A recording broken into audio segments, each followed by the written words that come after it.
지난 시간에 이어서 광합성마저 뒤로 나가도록 할게요. 이번에는 비순환 전자 수송 경로와 순환 전자 수송 경로 두 개의 차이점에 대해서 배울게요. 지난 시간에 배웠던 것은 비순환, non-cyclic electron flow죠. 뺑뺑 도는 게 아니에요. 전자가 어디서 어디로 흘러요? 물에서 빠져나온 전자가 관계 2와 관계 1을 거쳐가지고 결국 NADP 플러스에 가서 NADPH가 만들어지죠. 일방적으로 한 방향으로 이렇게 한 방향으로 흘러가죠. 다시 돌아오는 게 아니에요. 다시 여기서 강조해야 될 것은 Y축 방향은 에너지의 준위이고 실제로 전자가 저렇게 위로 공간적으로 이동하는 게 아니고 에너지만 높아지는 거예요. 윗그림에서 그림처럼 관계 1과 2에서 O2로부터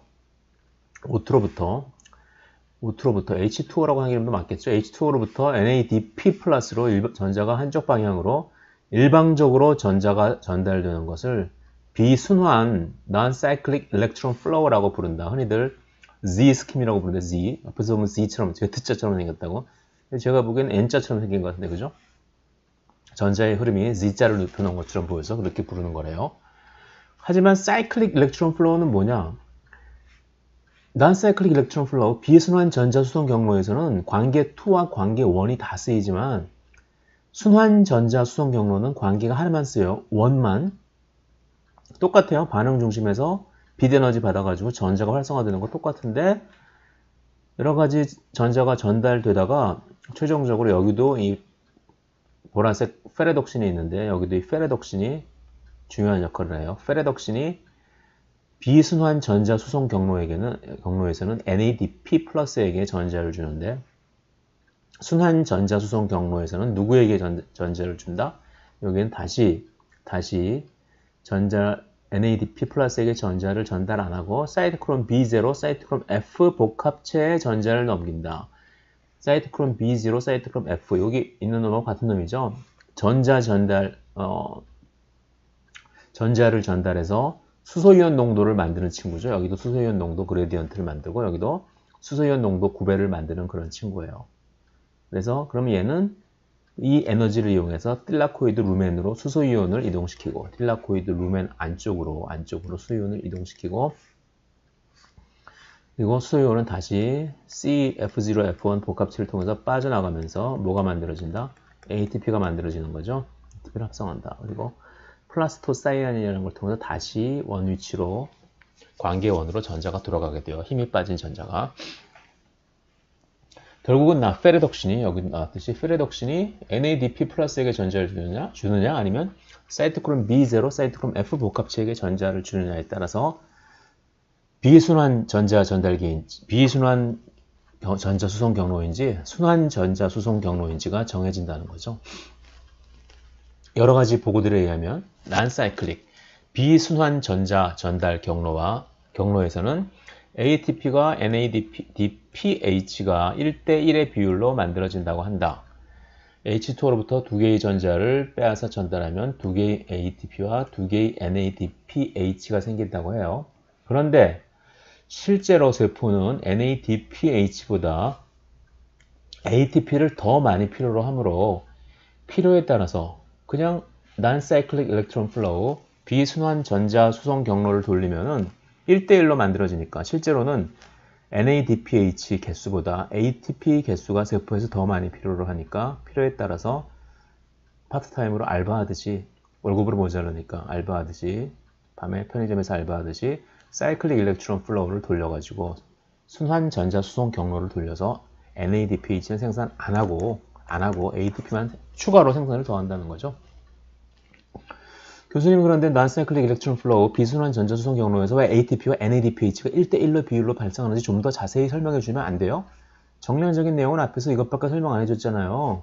수소이온 2개, 틸라코이드 루멘에서 물이 쪼개져서 발생하고 세포질에서 수소이온 하나가 없어지고 그래 복잡해서 대충 얼마무리를 했더니 얘가 또 짚고 넘어가는구나.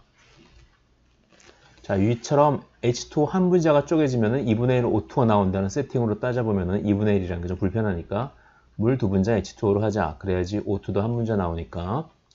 그러면 물이 틸라코이드 루멘에서 분해되면서 수소이온 4개가 루멘에서 생성되겠죠. 틸라코이드 루멘이 안쪽에. 이때 생성되는 전자 4개는 사이토크롬 B0, 사이토크롬 F 복합체를 따라 이동하면서 수소이온 4개를 스트로마에서 루멘 안쪽으로 틸라코이드 내부로 이동시킨다. 루멘의 4개가 또 늘어났어요. 여기서도 4개 늘어나고.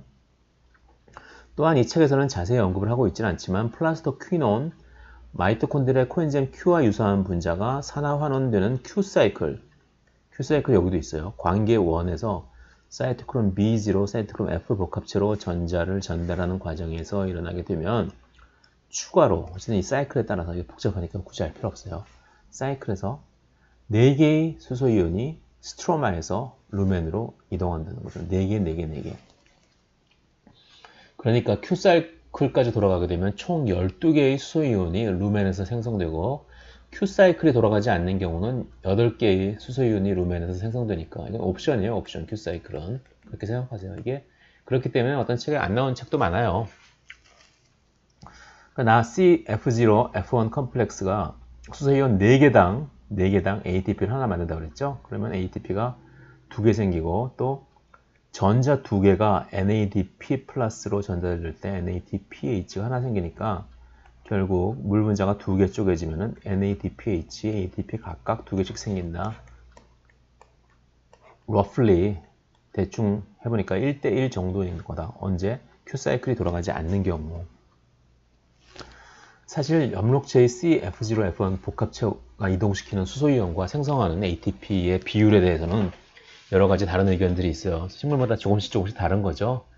예전에는 수소이온 3개당 ATP 1개가, 마이토콘드리아의 경우 수소이온 10개당 ATP 3개죠. 비슷하게 생성되는 보고도 있었고 우리 책에서는 수소이온 4개당 ATP 하나가 생성된다고 통일하기로 했는데 다른 실험 결과에 의하면 수소이온 14개가 있어야지 ATP가 3개 생긴다는 보고도 있어. 그때 다르다는 거죠. 식물 종류마다 CF0, F1 복합체의 구조가 달라서 식물 종류라고 하기보다는 염록체의 종류마다 약간 다르다고 하는 게 좀 더 정확한 표현이겠죠. 그러니까 다 그때 다르다는 거 아니에요. 어쨌든 중요한 것은 비순환 전자 수송 경로가 계속되면 NADPH와 ATP가 비슷한 비율로 만들어지고 ATP만 더 만들어주기 위해서 파트타임 알바를 해서 ATP를 더 만든다. 그게 뭐다? 알바가 순환 전자 수송 경로, Cyclic Electron Flow다.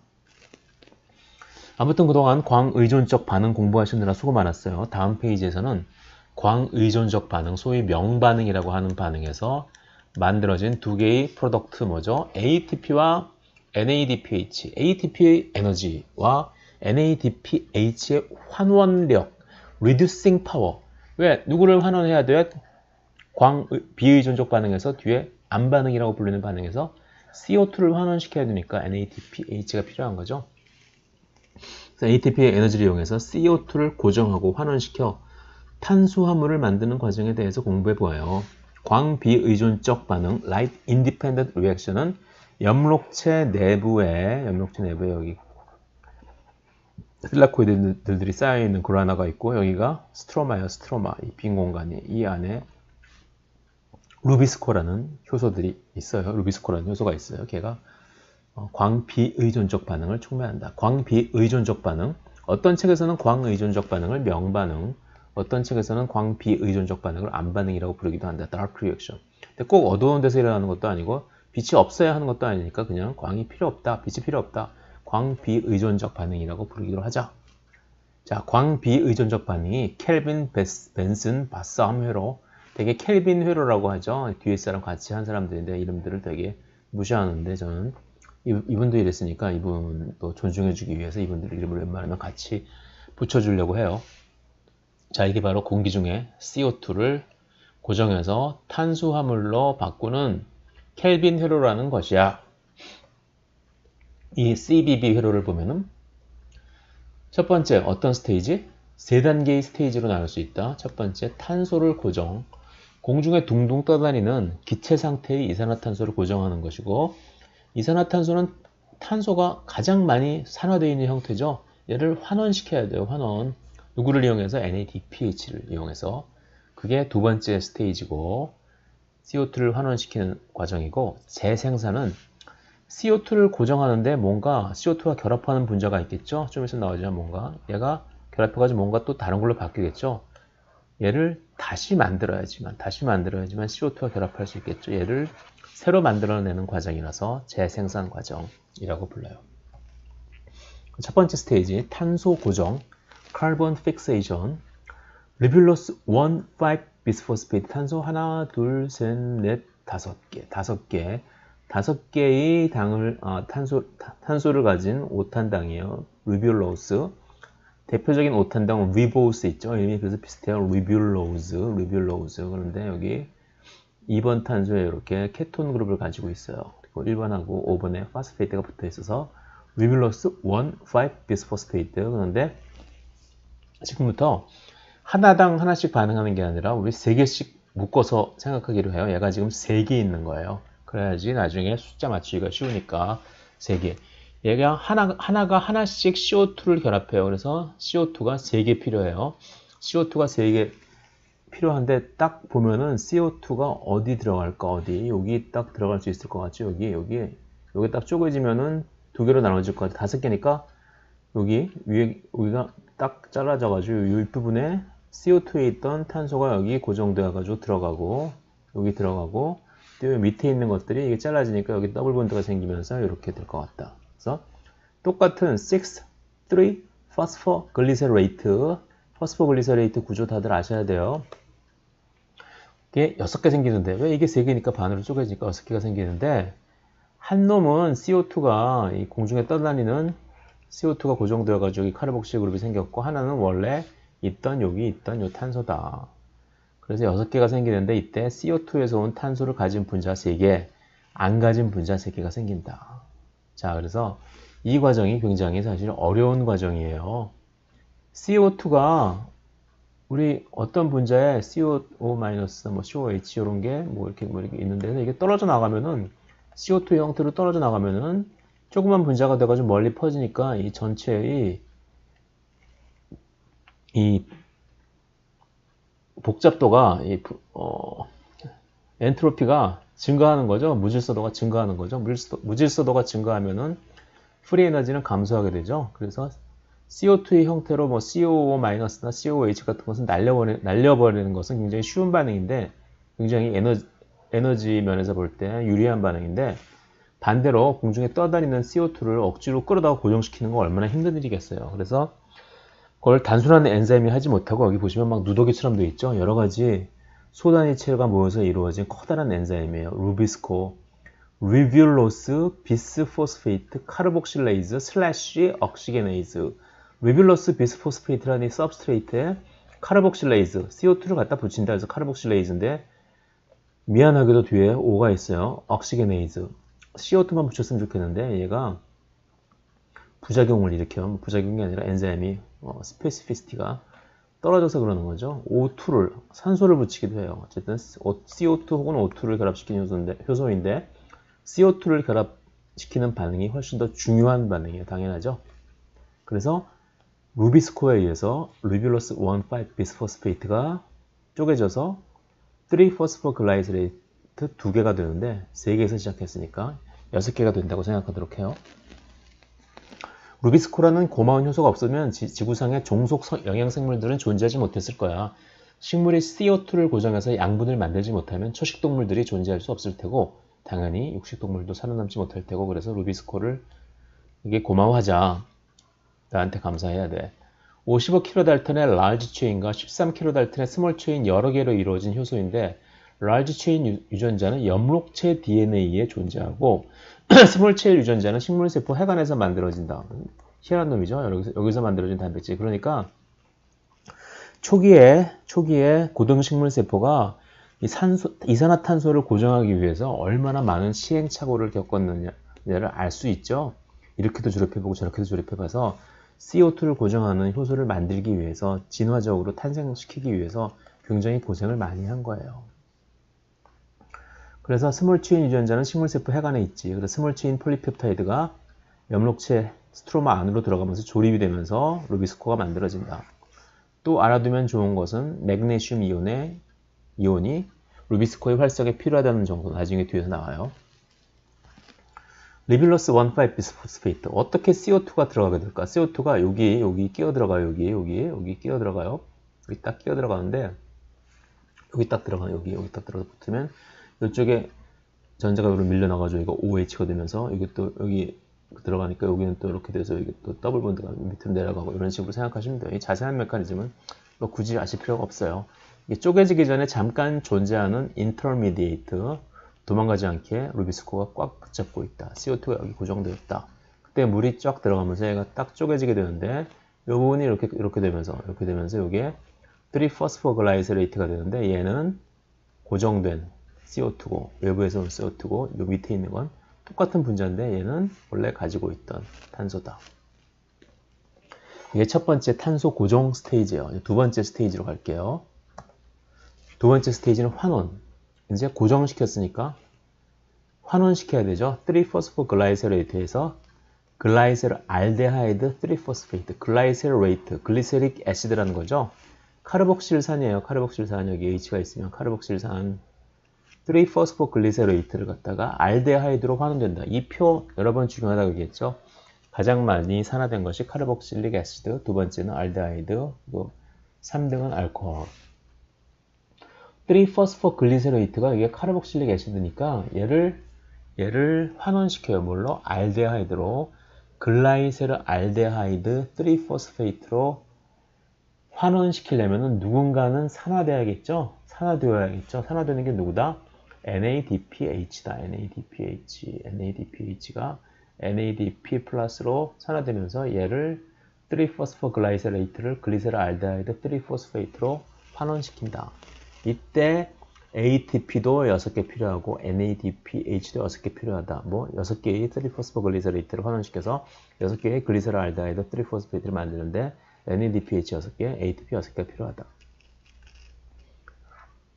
그러면 NADPH 환원용만 필요할 텐데 왜 굳이 ATP를 사용할까? 이제 설명하고 있죠. 이 두 번째 스테이지를 자세히 들여다볼까? 자세히 먼저 들여다봐요.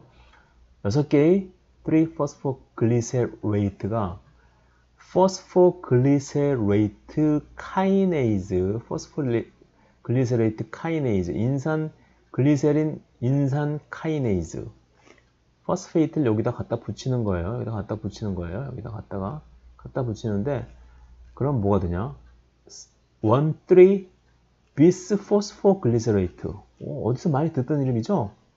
그리고 여기가 다시 환원되면서 NADPH에게 전자를 받아서 환원되면서 포스페이트가 떨어져 나가죠.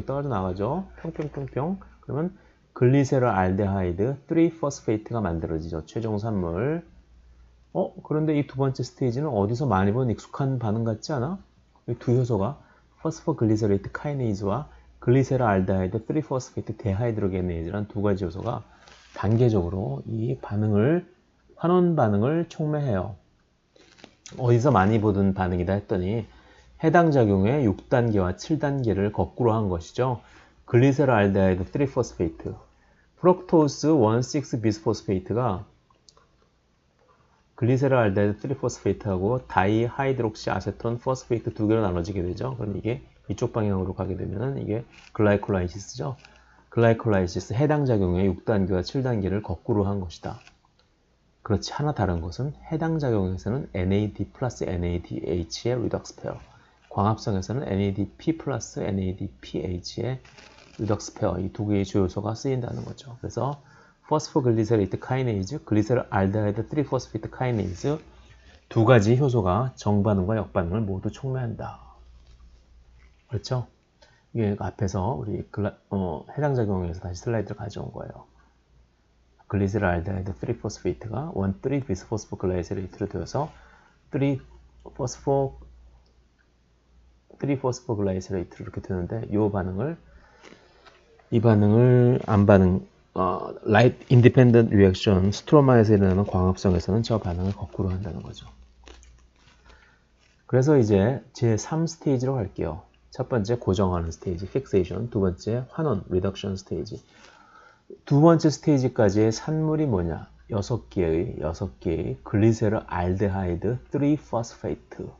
글리세르 알데하이드 3-포스페이트가 6개 있는 거예요. 그래서 6구동성으로 자, 두 번째 스테이지가 끝나고 3개의 리빌로스 1,5 비스포스페이트가 CO2 3개 받아들이고 6개의 글라이셀 알데하이드 3포스페이트로 됐어. 이제 할 일은 뭘까? 이제 할 일은 켈빈 벤슨 바스함 회로의 회로 사이클을 계속 돌리려면은 맨 회로의 첫 번째 출연했던 게 누구예요? 리빌로스 1,5 비스포스페이트를 다시 만들어줘야지. 재생산해야지. 이 회로가 돌 테니까. 물론 이걸 만드는 방법은 쉽진 않아요. 탄소 3개짜리 6개를 붙여가지고 탄소 5개짜리 만든다. 3개, 5개 뭔가 둘 다 홀수고 잘 만들기 힘들 것 같죠? 그래서 굉장히 복잡한 패스웨이가 있어요. 일단 탄소 개수를 한번 생각해 봐요. 지금 이게 탄소 3개짜리가 6개, 그럼 탄소 몇 개? 18개. 6 곱하기 탄소 3개니까 18개. 리뷸로스 비스포스페이트는 탄소가 5개죠. 5C, 그죠? 탄소 8개. 이 화살표를, 이 누런 화살표를 따라와 보세요. 6개 중에 글리세롤 알데하이드 3포스페이트 6개 중에 하나는 빠져나와가지고 광합성의 최종 산물인 설탕 그리고 전분을 만들어요. 형태로 저장하는 거죠. 탄수화물 형태로. 하지만 나머지 5개 글리세롤 알데하이드 3포스페이트 5개는 하나, 둘, 셋, 넷, 5개니까 이게 탄소가 3개니까 5개는 뭐예요? 모두 15개죠. 15개의 탄소는 굉장히 복잡한 경로를 거쳐서 3개의 리뷸로스 1,5 비스포스페이트 이것도 역시 5탄당이 3개니까 탄소 개수는 15개죠. 15개. 글리세롤 알데하이드 3포스페이트 5개가 다시 리셔플링 돼서 막 이리저리 복잡한 과정을 겪어서 리뷸로스 1,5 비스포스페이트 3개로 바뀌는 과정이에요. 그 과정을 이건데 굉장히 복잡하죠? 한번 따라가 볼 만한 가치가 있어요. 자, 6개 중에서 하나는 스타치나 수크로우즈, 설탕을 생성한다고 그랬죠. 그럼 나머지는 어떻게 될까? 나머지는 자, 여기서 확대를 해볼게요. 확대.